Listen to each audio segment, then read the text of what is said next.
At the beginning of August, we are looking into the book of Ezra on the theme of rebuilding the church. The letter of James will be included to challenge us to put our faith into action despite the hardship and difficulties we may face in rebuilding the church for the next generation. The book of Ezra has 10 chapters, recording two groups of exiles returning to Jerusalem at two different times.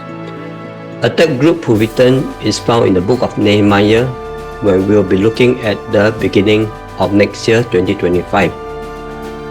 The book of Ezra records the first return under Zerubbabel to rebuild the temple before Ezra took a second group of returnees to return to Jerusalem to restore worship in the house of God. The third group of returnees was led by Nehemiah to return to Jerusalem to rebuild the city wall. The Jews returned from the Babylonian exile was not a physical return to their motherland, but a religious return to God.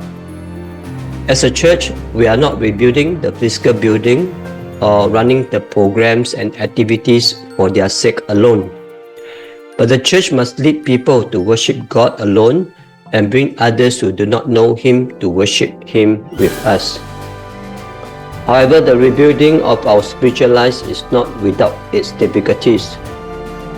The letter of James highlights the difficulties of our rebuilding efforts as we will face many challenges. In those times with God's help, we must persevere, just as the Israelites did until everything had been accomplished. Come, let us press on as disciples of Christ in the rebuilding of TRBC into a church that follows Christ and witnesses for Him.